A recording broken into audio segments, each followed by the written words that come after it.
Hello, Internet. Um,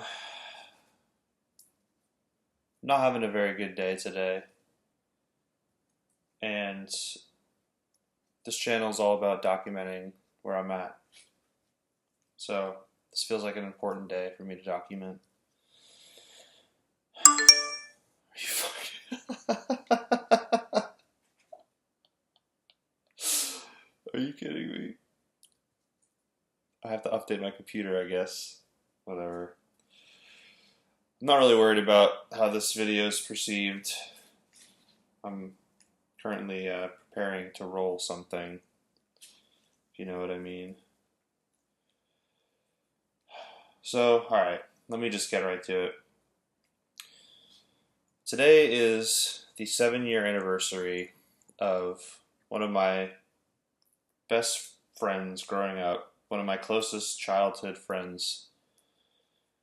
Um, I literally, when I was a very young kid, lived next to his cousins, and then we moved. And when we moved, they moved right next to us. And it was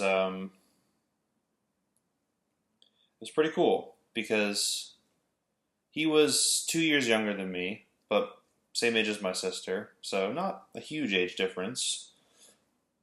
But we were into a lot of the same things.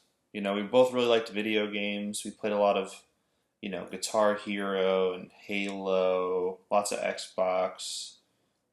You know, he's the one who got me into World of Warcraft back in 2007. Uh, Either right before Burning Crusade or right after Burning Crusade. For anyone who plays WoW.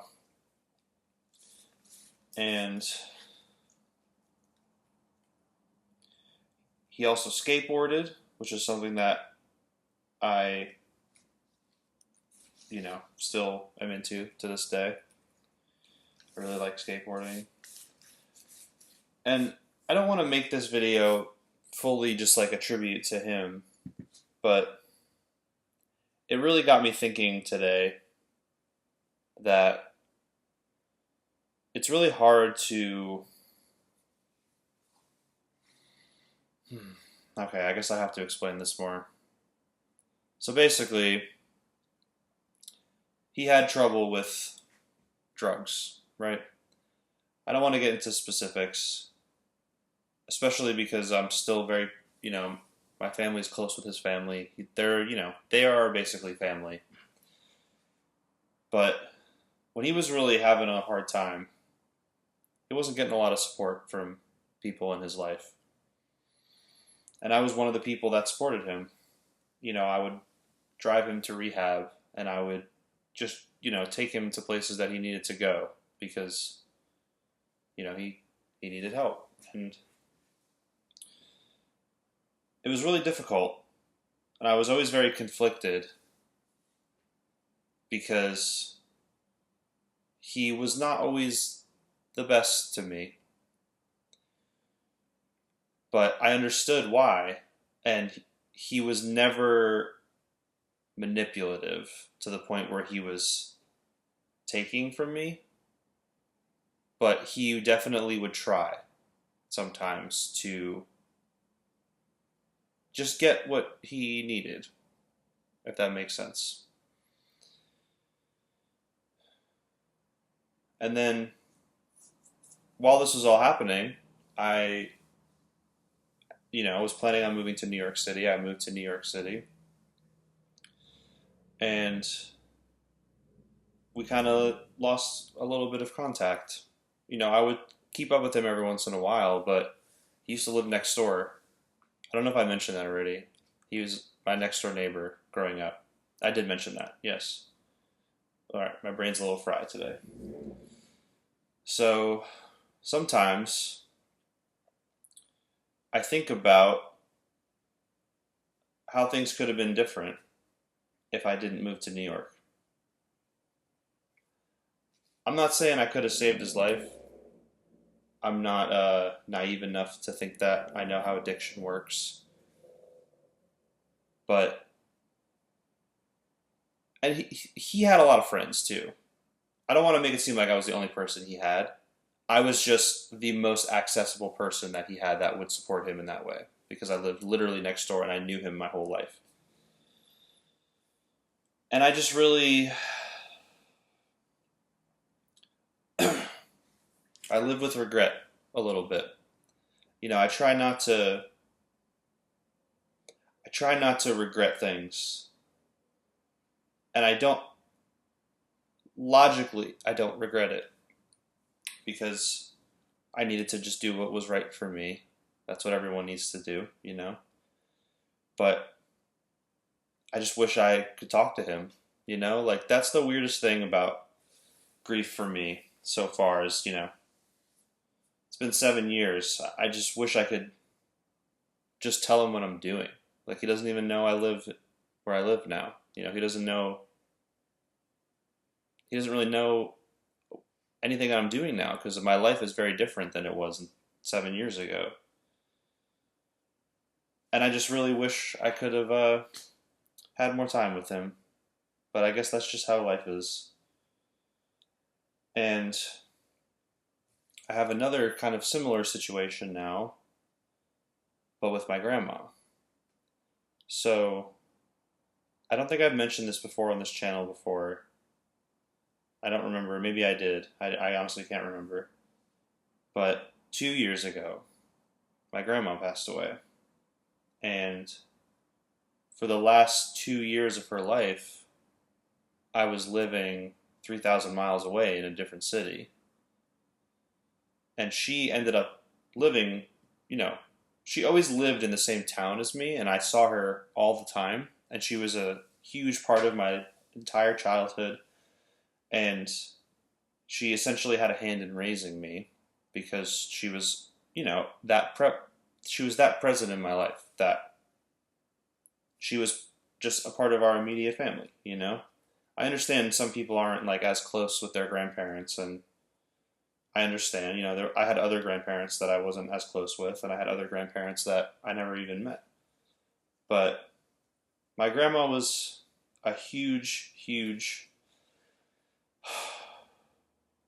part of my life. And one of the only people that I ever met that I felt like really understood me.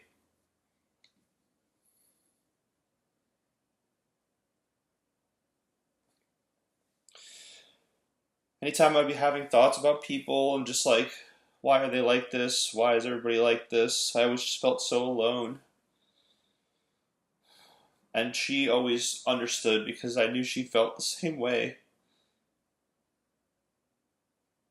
You know, for the last, I don't know, 25 years or so of her life, she didn't have anybody. And she was, you know, married and divorced 4 times. And I feel like I'm kind of not in the relationship way, but just I feel like she never really found her place in this world.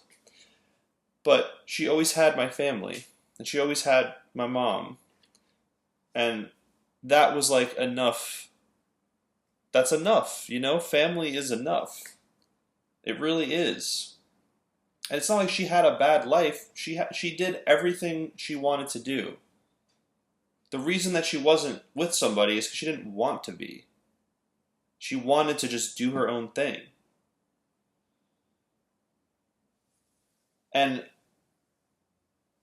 I just don't feel like I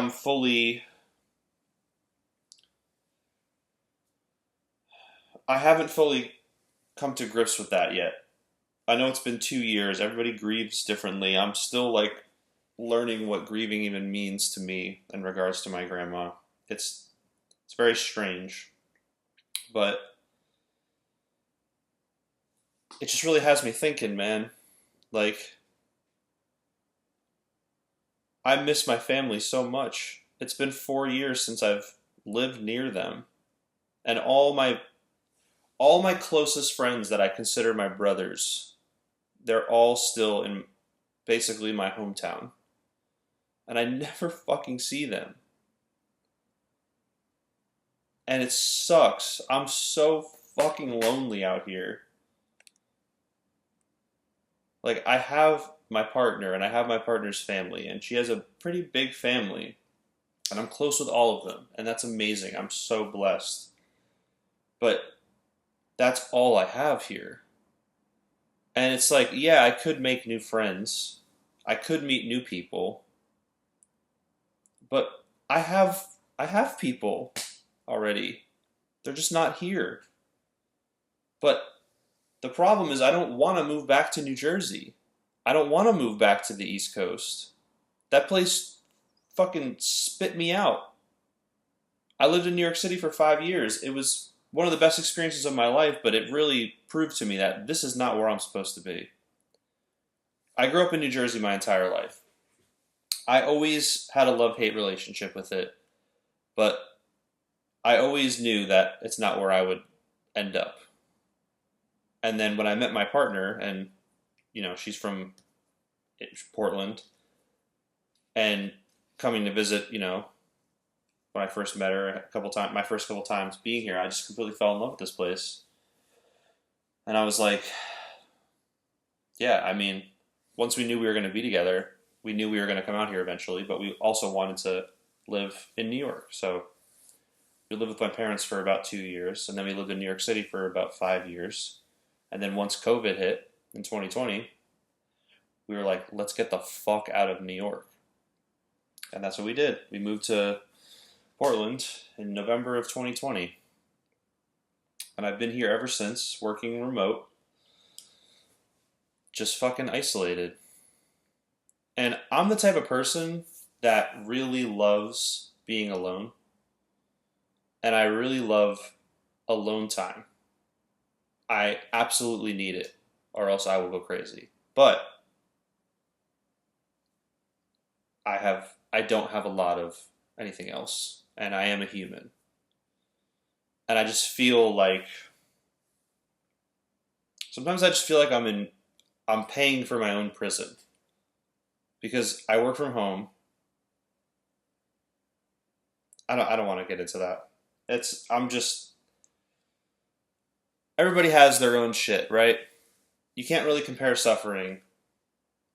So I don't want to sit on here and complain about my job now and like my life working from home and stuff, because that's not the actual problem.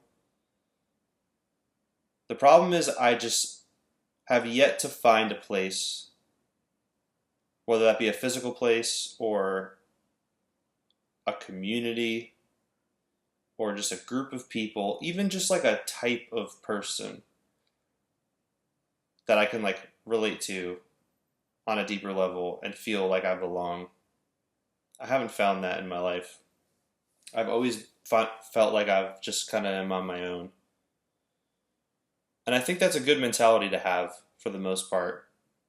But, after 32 years of kind of feeling like I'm on the outskirts of everything,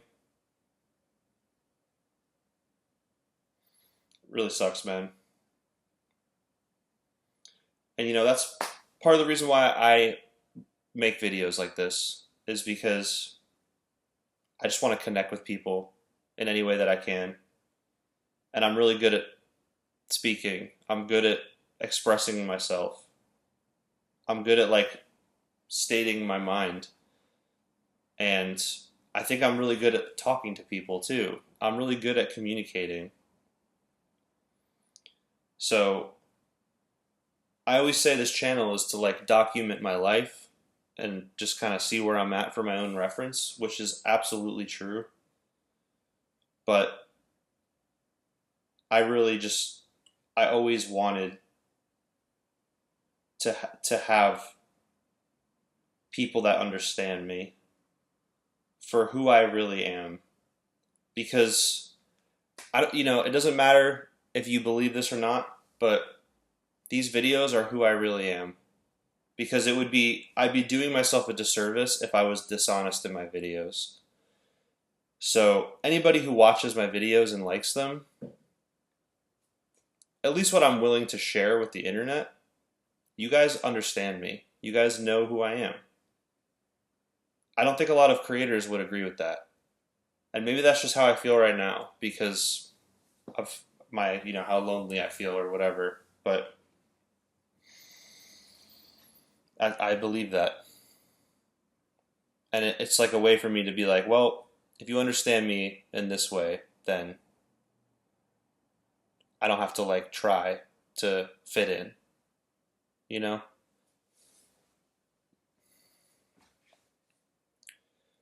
I know this is like a slower, sadder video for my channel, but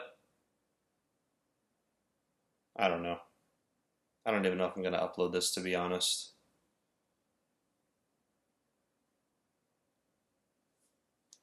Just having a hard time, guys. All right. I'll see you in the next video.